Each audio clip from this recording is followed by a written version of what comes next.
ഏറ്റവും പ്രിയപ്പെട്ട സഹോദരി സഹോദരന്മാരെ, സിഡ്നിയിലെ ധ്യാനത്തിനായിട്ട് നിങ്ങൾ നന്നായി പ്രാർത്ഥിച്ചു എന്ന് എനിക്ക് മനസ്സിലാക്കാൻ കഴിഞ്ഞു.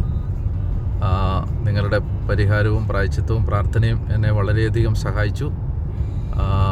എനിക്ക് ഒരുപാട് സന്തോഷം തോന്നി. നിങ്ങളുടെ ജപമാല സമർപ്പണവും കുരിശിൻ്റെ വഴിയും ഫാസ്റ്റിങ്ങും അതുപോലെ തന്നെ പ്രായശ്ചിത്ത പ്രവൃത്തികളും എല്ലാം എഴുതി അറിയിച്ചതിനും പ്രത്യേകം നന്ദി. സിഡ്നിയിലെ ധ്യാനം കഴിഞ്ഞു. ഇനി മെൽബണിൽ ഇന്ന് മുതൽ വൈകുന്നേരം മുതൽ ധ്യാനം തുടങ്ങുകയാണ്. തിങ്കളാഴ്ച വരെ നിങ്ങൾ ഇപ്പോൾ ചെയ്തുകൊണ്ടിരുന്ന പ്രാർത്ഥനകൾ തുടരുക. കൂടുതൽ നമുക്ക് ഞായറാഴ്ചത്തെ കൂട്ടായ്മയിൽ പങ്കുവെക്കാം. നിങ്ങളുടെ പ്രാർത്ഥനയ്ക്ക് കർത്താവ് സമൃദ്ധമായിട്ട് നിങ്ങളെ അനുഗ്രഹിക്കട്ടെ എന്ന് ഞാൻ കുർബാന അർപ്പിക്കുമ്പോൾ പ്രത്യേകം പ്രാർത്ഥിക്കുന്നുണ്ട്. ദൈവരാജ്യത്തിന് വേണ്ടി, പ്രത്യേകിച്ച് ഇന്ന് മുതൽ നടക്കുന്ന ധ്യാനത്തിന് വേണ്ടിയും കൂടുതൽ പ്രാർത്ഥിക്കുക. കർത്താവ് നിങ്ങളെല്ലാവരെയും അനുഗ്രഹിക്കട്ടെ എന്ന് ഞാൻ പ്രത്യേകം പ്രാർത്ഥിക്കുകയും ചെയ്യുന്നു. ഈശോ മിശിഹായ്ക്ക് സ്തുതിയായിരിക്കട്ടെ.